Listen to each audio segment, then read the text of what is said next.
If GoldenEye can be said to be the defining Bond film for the more modern era, that is the post-Cold War era, where you have Pierce Brosnan and Daniel Craig, and they use kind of more modern filming techniques and special effects, and they're just paced and edited very differently, then I think you could say You Only Live Twice is kind of the ultimate or the most emblematic of the pre-modern Bond films. Whether you want to say maybe the pre-Roger Moore Bond films or not. But I say it basically, I think it kind of summarizes everything that was good or really iconic about the classic Bond films. You have Spectre, you have Blofeld, obviously you have Sean Connery, you have exotic locations, you have extreme political incorrectness, you have Bond colonizing foreign countries and foreign women, both figuratively and literally. You have ninjas, you have a secret volcano lair, you have some of the greatest action scenes in history. It's a really fun film. And I had seen it when I was younger, and it was kind of always between this and GoldenEye for what my favorite Bond film is. And I don't know if I really have to pick between them because they're just very different in what they're going for and what they are in terms of genre and kind of the age that they were made for. So I don't think there's really any need to directly compare the two in terms of quality. Now, this is a movie I hadn't seen in probably like 15 years or something. I'm not sure if I've seen it since my grandfather died. But as I've said in the last couple of videos, all the Bond movies are available for free with ads or with no ads for YouTube Premium up on YouTube. So I figured, why not watch some of these? I'm probably not going to see No Time to Die. So maybe I'll just take a look at these other movies and see if they're as good as I remembered, or how I just kind of look at them now as an adult. And generally speaking, I think I appreciate these movies a lot more as an adult, if for no other reason than they were made pre-Great Wokening. So it's an unabashed male power fantasy. It's unabashed, like, men, being chads, getting hot women, fighting bad guys, saving the world. There's that aspect of it. Now that I know a lot more about, I guess you could say, history in the world, I can really appreciate kind of the snapshots into the time you get. Like, it is really interesting to see the rebuilt Japan in the post-war era. And that Tokyo was already looking kind of like how it would look today, but also all the kind of cool traditional Japanese stuff, like, how do you pronounce it? Hejimiwa Castle, or whatever it is, and like the ninja and samurai stuff, and like the traditional Japanese clothes. So I can kind of appreciate a lot more of that now. I can kind of appreciate how they dealt with the paranoia of the Cold War and the possibility of nuclear devastation to the planet, that sort of thing. So I do like all of that. I also admire the filmmaking a lot more. I think what's particularly impressive about this movie is how good the pacing is. Now, pacing's difficult even with something like a rom-com or a generic action movie, let alone something of this scale that has so many moving parts. You have a plot to destroy the world, the ticking clock, you have an army of ninjas, you have massive action scenes, you have all kinds of just crazy stuff happening. And I think it could be very easy to either just try to insert too many kind of quiet exposition periods to try to balance it off, or to just do something like In the Name of a King, the Dungeon Siege Tale did, where there's just an endless series of action scenes and they just get boring and just pad the film. In this case, well, the film's pace is very consistent and snappy, like you're constantly having action scene after action scene. I didn't get bored, I didn't get confused. It was very easy to follow, and it was very clear like what was going on, what the stakes were, who everybody was. And like I said, when you have this many different characters and this many moving parts, that's, I think, a good sign, if for nothing else.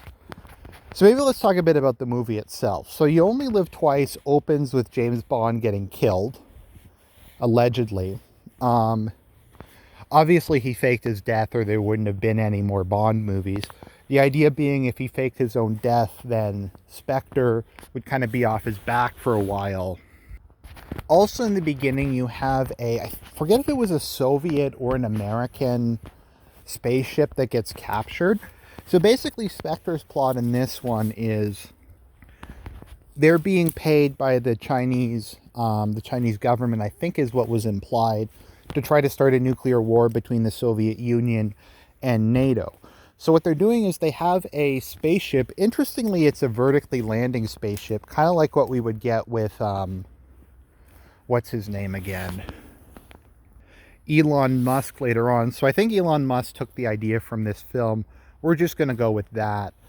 And they have like I don't know how you'd even call it. It's like a docking thing on it where it captures the Soviet or American space ship and brings it back to the secret volcano layer.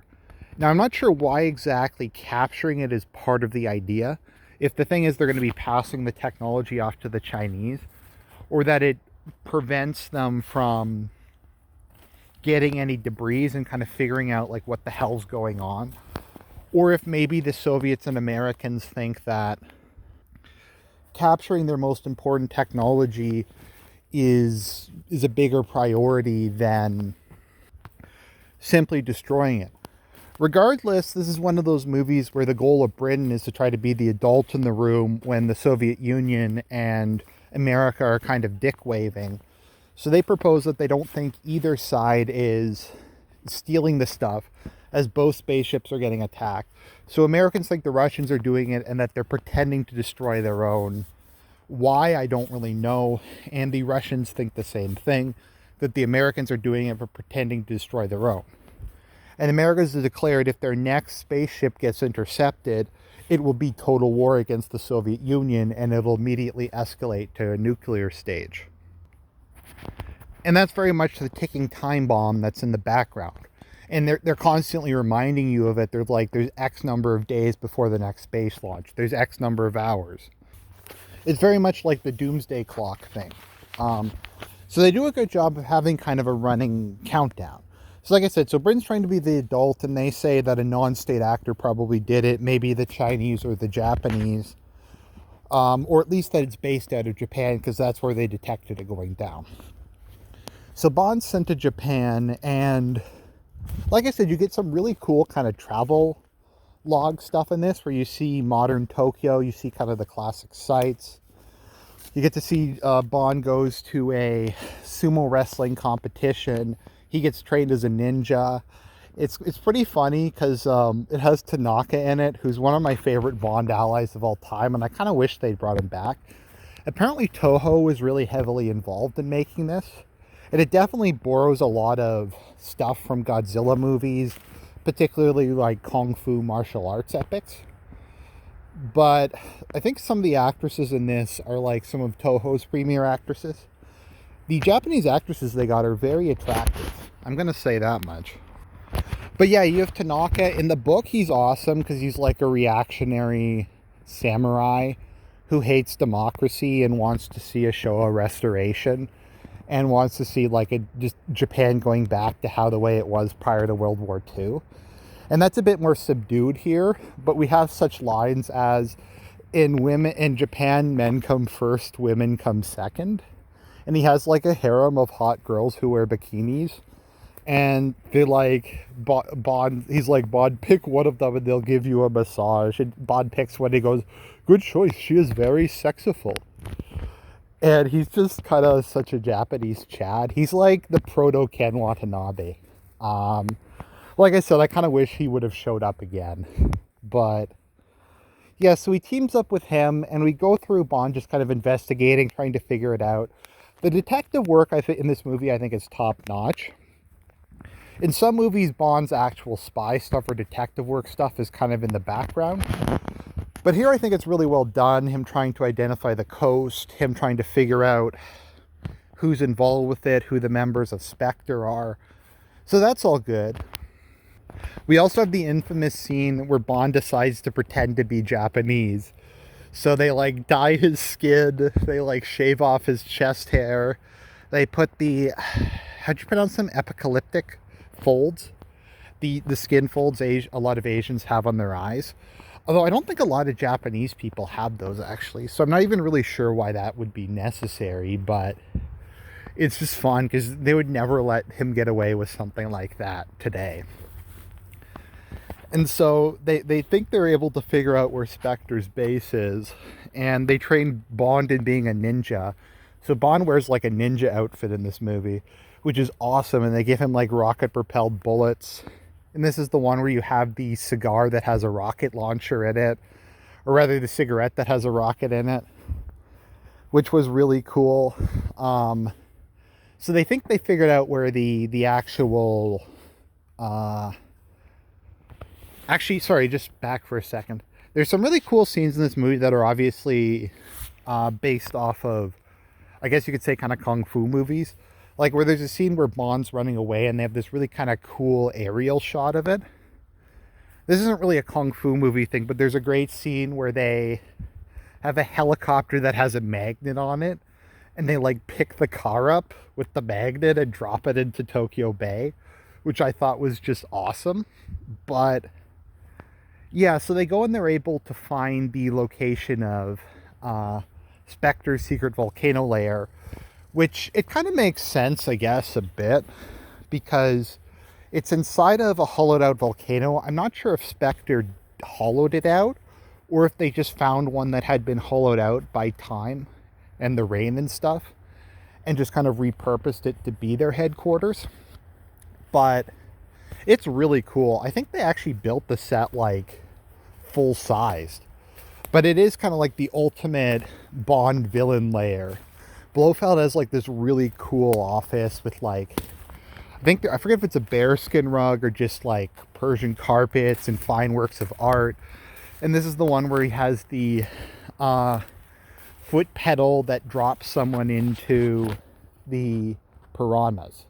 And he kills at least one person that way. So that's fun. Anyway, so they think they figure out where the Spectre place is. So Bond decides to go there, and they build him Little Nelly, which looks kind of like a toy helicopter. Q shows up and builds it for him. And we retreat to an awesome helicopter scene where Bond takes out, I think it's like 4 or 5 Spectre helicopters and like this crappy little gyrocopter or whatever it is with like machine guns and missile launchers and aerial mines and Stinger missiles. And it's just a lot of fun. It's a great scene. And then Bond ultimately gets captured and they take him in, although he's able to give out the position of where it is. So the ninjas show up to try to save Bond. However, the problem that they come across is there are all kinds of automated defenses guarding the crater. And since the crater's closed, there's no real way for the ninjas to get close enough to blow it up. So Bond gets brought before Blofeld. And this is where we get the title drop where he's like, I thought you were dead, Bond. And he's like, no, I'm not. And he goes, you only live twice, Mr. Bond. Implying that he was going to die soon. And so, like I said, this is very much a ticking clock. So there's only about an hour or a couple minutes left before they succeed in capturing the final spacecraft. And we're kind of cutting back and forth between the United States Joint Chief of Staff. And they have stock footage to show like the B-52s are about to go, that all the ICBMs are getting prepped. And you really get the feel the nuclear war is going to happen if Bond doesn't stop this in a couple minutes. So Bond gets taken before Blofeld, and he uses one of the rocket cigarettes to shoot the control man, and he's able to force the crater to go back open, and the army of ninjas are able to rappel down. And then we get just an awesome battle scene of all these like ninjas who have like rocket guns but also shurikens and stuff take on the Spectre guards in their jumpsuits. And it's just awesome, and it goes on for quite a while. There's lots of explosions and stuff. Bond manages to activate the auto-destruct button and destroy the spacecraft before it can capture the American one and start World War II. So then the ninjas succeed in getting away. Blofeld activates the auto-destruct. Just a note on Blofeld, I think Donald Pleasance was the best Blofeld. He definitely was the most visually distinct. He also kind of played up that Blofeld had some kind of injury. Like, the scar on his face was especially prominent. I think the character had a limp. Certainly, like, during the scene where he's trying to put the key in the auto-destruct, he has some sort of nerve problem. But he's just very threatening looking. He has a very good, he kind of has the classic voice. He has his Persian or Angora cat or whatever breed it is. I can never really find consistent source on that one. But yeah, the film ends, and it's funny because before the title crawl rolls, it goes, Bondo returned on Her Majesty's Secret Service. And of course, Sean Connery left after this because they wouldn't pay him enough. So they brought in George Lansby.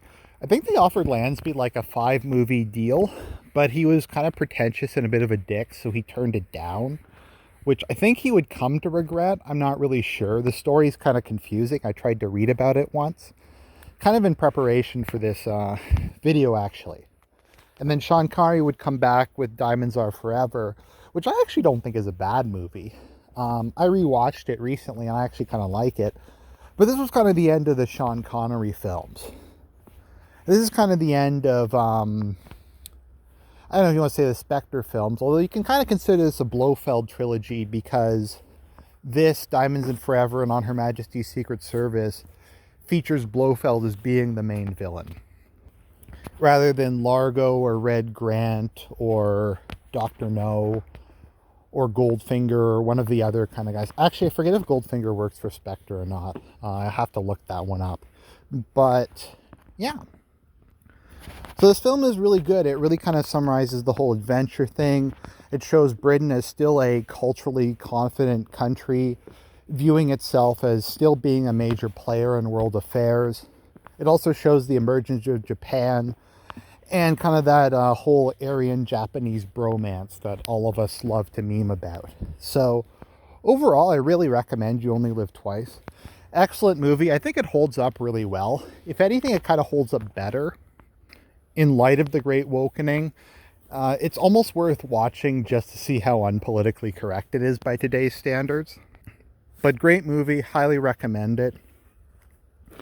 And that's the end of the review. God bless, and I'll talk to everybody real soon.